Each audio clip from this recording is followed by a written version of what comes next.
इमरान खान का कहना है कि उन्हें पैरोल पर रिहा कर दिया जाए तो पाकिस्तान और अफगानिस्तान के दरमियान अमन कायम करवा सकते हैं। बैरिस्टर सैफ ने अडियाला में मुलाकात के बाद बताया कि इमरान खान दोनों ममालिक में बढ़ती कशीदगी पर गहरी तशवीश रखते हैं। इमरान खान का कहना है कि दो मुस्लिम हमसाया ममालिक के दरमियान लड़ाई किसी के मफाद में नहीं, दोनों मुल्कों के दरमियान तनाज़ात को लड़ाई के बजाय मुज़ाकरात के जरिए हल करना बेहतर है।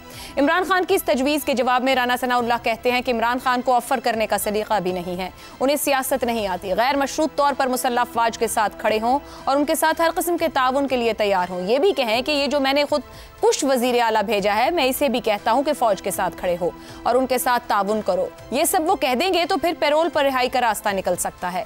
इमरान खान खारिजा उमूर की बारीकियों को कितनी गहराई से समझते हैं, इसका वाज़ेह अंदाजा उनकी वजारत उज़्मा के दौर को देख कर हो जाता है। ट्रंप से रस्मी मुलाकात, चंद तस्वीर को वर्ल्ड कप जैसी फतह से ताबीर देना, अरब हुक्मरानों के जहाज़ों में बैठकर उन्हीं के खिलाफ गुफ्तगू करना और कभी अरबों को खुश करने के लिए मलेशिया और तुर्की को नाराज कर देना, ईरान जाकर अपने ही मुल्क के बारे में मुतनाज़ बयानात देना, ईरान और सऊदी अरब के पुराने मसाइल को हल करवाने के दावे करना, किसी अनजाने खौफ के पेश नज़र बरतानिया जैसे अहम मुल्क का दौरा ही ना करना, ये सिर्फ चंद मिसालें हैं जो साबित करती हैं कि इमरान खान खारिजा उमूर को कितनी गहराई से जानते हैं। अब जिस अफगानिस्तान के मसले को हल करवाने की बात कर रहे हैं, यह हालिया तनाजुर में इमरान खान का खड़ा किया हुआ मसला ही है। अगस्त 2021 में जब अफगानिस्तान में गुलामी की जंजीरें तोड़ने का बयान दे रहे थे तो उस वक्त ये पॉलिसी बनाई जा रही थी कि पाकिस्तान में हजारों मासूम अफराद की दहशतगर्दी में मुलव्विस अफराद को वापस लाकर उन्हें मेन स्ट्रीम का हिस्सा बनाया जाएगा। उस वक्त तक दुनिया भर में ये इतराफ़ किया जा रहा था कि पाकिस्तान ने ज़रबे अज़्ब और रद्दुल फसाद जैसे ऑपरेशन के जरिए दहशतगर्दी की कमर तोड़ दी। मगर 21 के बाद ये दहशतगर्दी सर उठाकर इतनी मजबूत हो गई कि आज पाकिस्तान को अफगानिस्तान के अंदर घुसकर इन फितना और खारिज के खिलाफ कार्रवाई करना पड़ रही है। ऐसे में सवाल यह है कि इमरान खान अगर वाकई बड़े लीडर होते तो ये एतराफ़ करते कि उन्हें 21 में इंतहाई गलत पॉलिसी अपनाई ताकि आज फिर दहशतगर्दी से मुतासरा पाकिस्तानियों के जख्म पर नमक पाशी करते हुए कह रहे हैं कि अफगानिस्तान और पाकिस्तान के माबैन अमन करवा सकते हैं। पैनल की राय जानते हैं।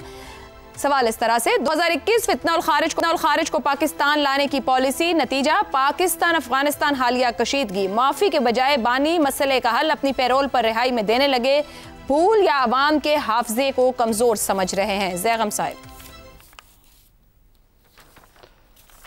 देखिए, अफगान तालिबान पर तो पूरी रियासत ने सब ने धोखा खाया है, लेकिन मसला ये है कि इमरान खान अभी भी धोखा खाने पर रजामंद हैं, बल्कि उनका इसरार है कि मज़ीद धोखा खाना है। उनका मफरूज़ा ये है कि मसले गुफ्तगू से हल हो सकते हैं, दहशत गर्दों से भी और अफगान तालिबान से भी। और उनका दावा है और उनकी पार्टी का दावा है कि जब वो हुकूमत में थे तो मसले गुफ्तगू से हल हुए थे। ये कल की बात है, हमारे सामने है, पूरी तारीख सामने है। 7 मुआहदे हुए TTP के दहशत गर्दों के साथ, तमाम के तमाम टूट गए। उन्होंने इसे अपने लिए इस्तेमाल किया, मज़ीद दहशत गर्दी के लिए इस्तेमाल किया।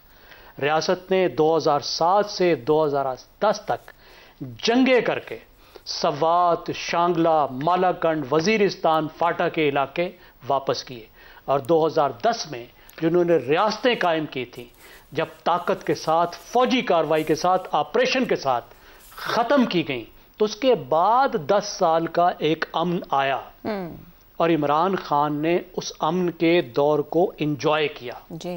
क्योंकि उनकी KP में हुकूमत, पख्तूनख्वा में हुकूमत ऑपरेशंस के फौरन बाद बनी, तो लोगों ने उनकी हुकूमत के आते ही उस अमन को एंजॉय किया और उन्होंने ये समझा कि सारा इमरान खान का कारनामा है और इमरान खान को उसका रिवॉर्ड मिला।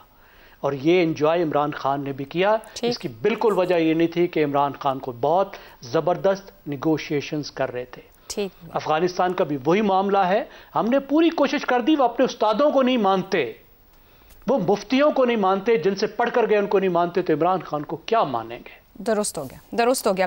रज़ा रूमी साहब, इमरान खान की ऑफर और राना सनाउल्लाह की शराइत आगे से, वैसे अगर इमरान खान साहब उन शराइत पर अमल कर लें जो राना सनाउल्लाह कह रहे हैं, तो पाकिस्तान और अफगानिस्तान में अमन हो ना हो, पाकिस्तान में सियासी इस्तेहकाम जरूर हो सकता है। क्या कहते हैं आप? देखिए, ये तो बहुत कबल अज़ वक्त है इस बात को कहना। पहली तो ये बात है कि उनकी पैरोल पे रिहाई जो है इस मकसद के लिए वो क्यों कर होगी और उसके लिए भी एक प्रोसेस होता है, और क्या मौजूदा हुकूमत और किसी हद तक का अदलिया जो है वो उसकी इजाजत देगी, नंबर 1। और नंबर 2, वो किस हैसियत में बातचीत करेंगे, क्योंकि इस वक्त तो वो मुल्क में कोई ओहदा नहीं रखते, ना तो वो पार्लियामेंट में है, ना ही वो एग्जीक्यूटिव का हिस्सा है, ना वो पॉलिसी बनाने में उनका साथ है। और ये इस तरह के मामलात जो हैं इस वक्त जो अफगानिस्तान के हवाले से हमारी पॉलिसी है, वो सिर्फ खारिजा पॉलिसी नहीं, वो सिक्योरिटी पॉलिसी के जुमरे में भी आती है। और वो उसमें बहुत बड़ा जो इनपुट है वो पाकिस्तान की सिक्योरिटी इस्टेब्लिशमेंट का है, जिसको आए दिन इमरान खान और उनके पैरवकार जो है वो बुरा भला कहते हैं, बल्कि क्या क्या नहीं कहते मैं दोहरा भी नहीं सकता। उनको पैरोल पे निकाल के कहेंगे आओ जी आओ, जरा और 3-4 गालियां हमें निकलवाओ और जाके तो नेगोशिएट करो। तो किस हैसियत में वो बात होगी? नंबर 2, ऑफर तो उन्होंने ऐसे ही दी है कि जैसे सब हैसियत मौजूद है। जी देखिए, ये अपने देखिए यही कहा जाता है कि अपनी काबिलियत को बहुत ज्यादा एग्जैजरेट करना या अंडर एस्टिमेट करना दोनों ही बेवकूफ़ी की अलामत होती हैं। और यही बात है कि आप उसको जो तो नेगोशिएशन की बात है वो अभी जैगम खान साहब ने 7 मायदों का जिक्र किया, अगर आप छोटे छोटे भी देखें एरिया स्पेसिफिक तो वो कोई 25-30 के करीब इस तरह के मायदे बनते हैं पिछले 12-15 सालों में। जी। हर बार वो टूटा है। तो अभी कौन सी कोई गिदड़ सिंगी है जिसके साथ वो टीटीपी उनसे बातचीत करके तो उस मायदे पे बहाल रहेगी? वो चाहते हैं कि पाकिस्तान में उनके डेरे जम जाएं और पाकिस्तान अफगानिस्तान की तरह जैसी वहां पे निजाम नाफिज है वो यहाँ पर आकर खैबर पख्तूनख्वा और कबायली डिस्ट्रिक्ट्स में वो नाफिज करें। ये उनका स्टेटेड गोल है। क्या इसको सपोर्ट कर रहे हैं खान साहब और उनकी पार्टी? मेरे ख्याल से तो ऐसा नहीं हो सकता। शहजाद साहब, के इमरान खान की पेशकश को वाकई अमन के लिए कोई मुखलिसाना कोशिश कहा जा सकता है? नहीं, कैसे इमरान खान साहब कैसे ये चीज मान रहे हैं? यानी वो कोई पाकिस्तान है या वो उन्होंने रियासत का रूप धार लिया है?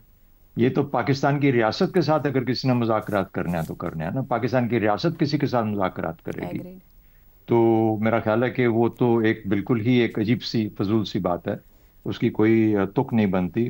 फिर वो क्या है कि मीर क्या सादा हैं, बीमार हुए जिसके सबब, फिर आगे हमें पता है कि उसी अतार के लौंडे से दवा लेते।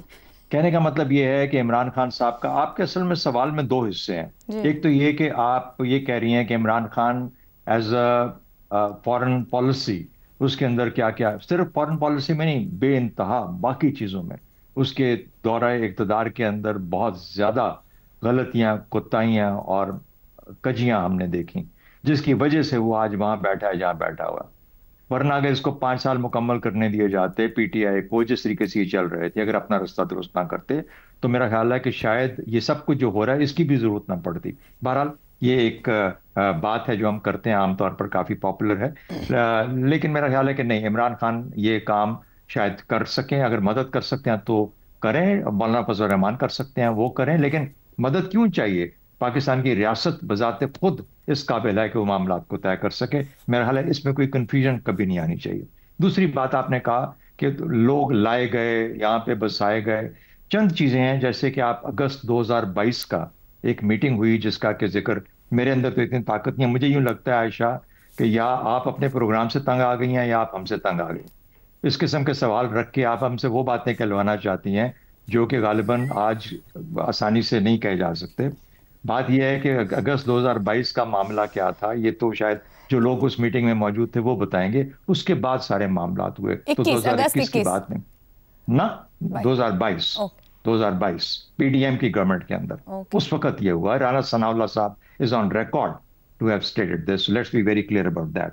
एक और आपको फिगर दे देता हूं, 2023 के बाद से लेके अब तक पिछले 2 सालों में 16 लाख अफगान महाजरीन मुल्क पाकिस्तान से छोड़ के वापस गए। 16 लाख अब से लेके, उनमें से 8 लाख वापस आके बस गए। ये किसके खाते में जाएंगे? तो इसलिए थोड़ा सा जब हम यानी जहां बुरा भला बनता है वहां जरूर नहीं, बतौर वजीर आजम शहजाद साहब, खुद इमरान खान साहब ने इस केस को प्लीड किया था और वो ऑन रिकॉर्ड मौजूद है। उन्होंने खुद बताया था कि इनको लाया जा रहा है, मैं इनको वहां तो नहीं छोड़ सकता हूं, इनको लाएंगे, मेन स्ट्रीम करेंगे। बतौर वजीर आजम इमरान खान के जुमले ऑन रिकॉर्ड मौजूद हैं। तो वो तो फिर बाद में प्रोसेस है ना, एक दिन सोच लिया हुकूमत ने तो प्रोसेस तो मैं भी अगले 1.5 साल में या साल में मुकम्मल हो। आप भुगतिए इस सवाल को, इसका जवाब भी भुगतिए। मैं तो कम से कम इसका जवाब भी दूंगा। मेरे पास जवाब है बिल्कुल है, लेकिन मैं दूंगा नहीं। ठीक हो गया जी। इफ्तिखार साहब, आपके ख्याल में ये जो ऑफर दी गई और जो उसका जवाब दिया गया, मुल्क के संजीदा मामलात के ऊपर भी हमारी पॉलिटिकल लीडरशिप इतनी गैर संजीदगी से जो गुफ्तगू करती है, इसका क्या मतलब है? क्या पाकिस्तान के साबिक वजीर आजम जो खुद जेल के अंदर बैठे हैं, वहां से बैठ के क्या कोई जो अपनी जमात की ग्राउंड रियलिटी ने जान रहे हो, मुल्क के मामलात की उनको वो समझना, वो खुद बाज़ औक़ात कह देते हैं मेरी एक्सेस नहीं है, वो अफगानिस्तान में क्या हो रहा है उसकी उनको पूरी एक्सेस है कि वो उसको मीडिएट कर सकते हैं? वो रिहाई चाहते हैं अपनी, आप उनको पेरोल पे छोड़ेंगे, उनको वैसे तो ये सियासी कैद से निकलने के लिए ऑफर दी उन्होंने। रिहाई कॉम, हाँ ये लफ्ज़ रिहाई कॉमन है उनके तमाम नारों में, उनकी पार्टी के तमाम मुतालबात में आपके सामने है। और ये किसने कहा है कि वफाक की ताकतों को हम तावन नहीं देंगे, और ये किसने मशवरा दिया है वहाँ की सूबाई हुकूमत को? हाँ, ये वो शख्स है जो जाएगा और जाके मामलात को तय करवाएगा। अफसोस की बात है, मुझे अपने पे भी अफसोस होता है कि मैं ऐसी बातों को प्रोजेक्ट करने में लाशऊरी तौर पे शामिल हो जाता हूँ। कौन सा पेरोल, क्या हैसियत है? इज ये फॉरेन मिनिस्टर, इज ये गवर्नमेंट? वो अपना रोज़ एक ऐसी बात आपसे कहलवाता है, मुझसे कहलवाता है कि वो ज़िंदा रहे स्क्रीन के ऊपर और ख़बरों में, बस। और इसमें वो कामयाब है। मैं पूरे नंबर देता हूँ उसको भी और उसके सोशल मीडिया को भी और उसके साथ जो लोग शामिल हैं इस किस्म की खबरें हम तक उनके वोटर्स को भी दे दीजिएगा जो उनको वोट करते हैं। ये तो आप जाहिर बात है पॉलिटिकल लीडर्स हैं, वो बात करेंगे तो उसके ऊपर होगी कि वो किस माइंडसेट से क्या बात कह रहे हैं और उसकी कितनी अहमियत है।